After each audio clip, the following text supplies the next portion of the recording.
Hi, this is Bundy once again and welcome to my channel.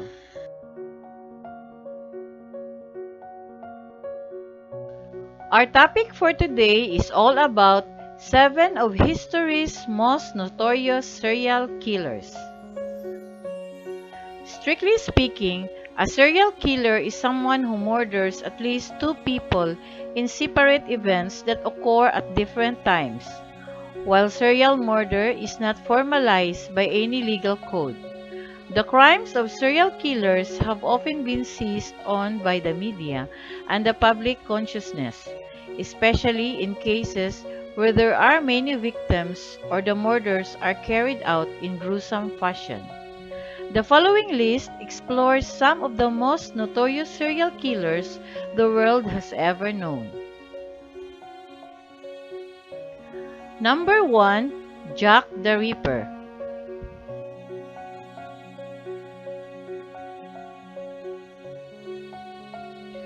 We call him Jack the Ripper, but we don't really know who the person behind one of the older and most notorious murder sprees was.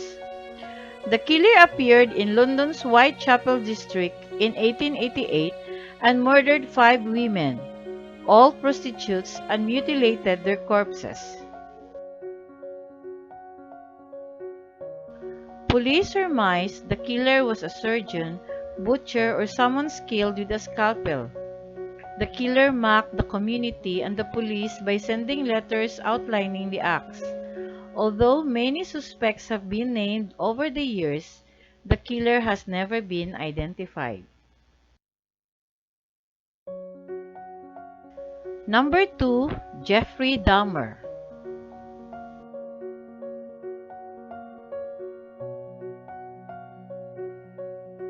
Jeffrey Dahmer started killing in 1978, just 18 years old, and wasn't arrested for murder until 1991. After a would-be victim escaped and led police back to Dahmer's Milwaukee, Wisconsin home. It was there that some of the gruesome details of his life of killing were seen via photos of mutilated bodies and body parts strewn across the apartment.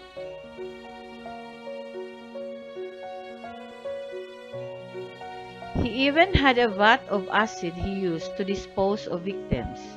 In all, Dahmer killed 17 people, mostly young men of color.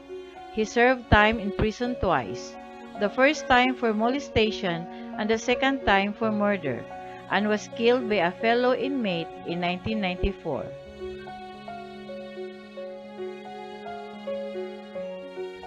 Number 3. Harold Shipman.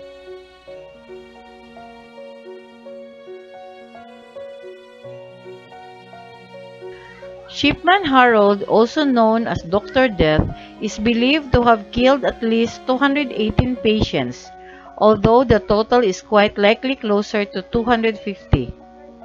This doctor practiced in London and between 1972 and 1998 worked in 2 different offices, killing all the while. He wasn't caught until a red flag was raised by several people, including an undertaker who was surprised by the sheer number of cremation certificates.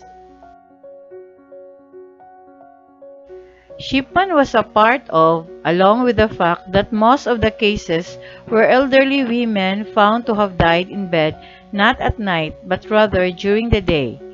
Police mishandled the investigation, and Shipman kept killing until he got greedy and tried to concoct a will for a victim that named him beneficiary, which led the victim's daughter to become suspicious. He was finally convicted in 2000 and committed suicide while in prison in 2004. Number 4. John Wayne Gacy.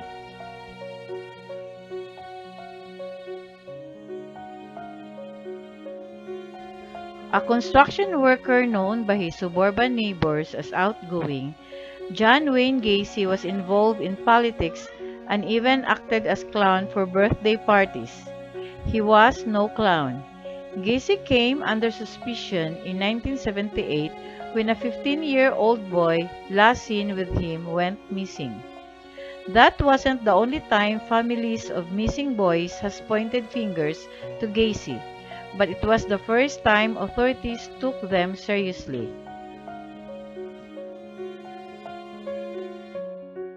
Soon after, a search warrant granted police access to Gacy's home, with the smell of nearly 30 bodies buried in a 4-foot crawl space under his home. He was convicted of 33 counts of murder with additional counts of rape and torture, and was executed by lethal injection in 1994.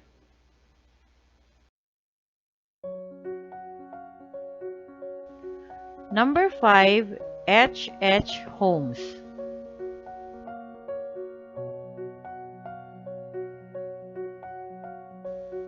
Chicago has had its share of killers, but perhaps none more haunting than H. H. Holmes, the pharmacist who turned a hotel into a torture castle.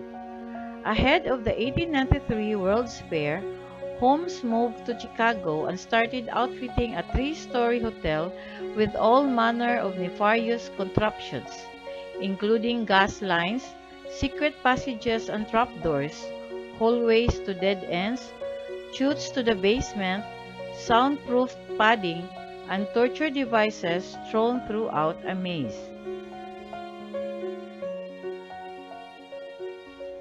The gas allowed Holmes to knock out his guests before the worst of what was to happen came next, often on his surgical tables. He then burned the bodies in the building furnace, selling skeletons to medical schools and running life insurance scams.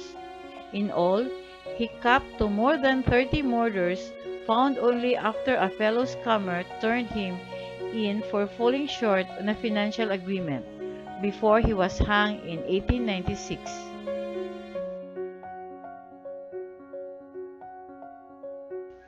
Number 6. Pedro Lopez.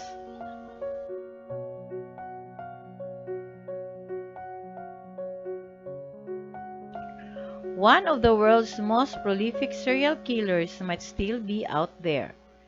Pedro Lopez is linked to more than 300 murders in his native Colombia and in Ecuador and Peru. At least one-third of those murders were tribal women. After Lopez's arrest in 1980, police found the graves of more than 50 of his pre-teen victims.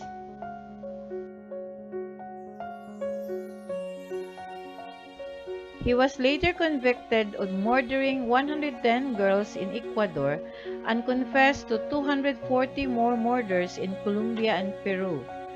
The monster of the Andes didn't even spend 20 years in prison, as he was released in 1998 for good behavior.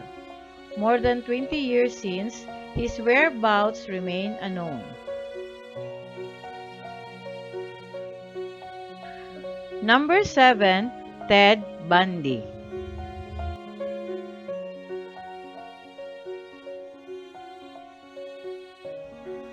Ted Bundy loved the attention his murder garnered him, and many in the United States were more than happy to give him that attention. The western U.S. was his hunting ground, with an unknown number of murders piling up, mostly college-age women, from Washington and Oregon all the way to Utah and Colorado.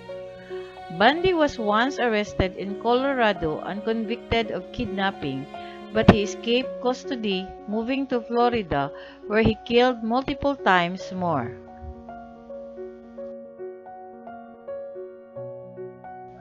Bundy's final arrest and its aftermath captured the attention of the nation, as the accused murderer acted as his own lawyer during what is believed to have been the first televised murder trial, welcomed interviews, and boasted of the fans he had created.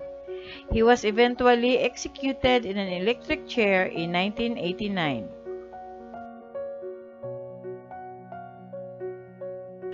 Thank you very much for watching.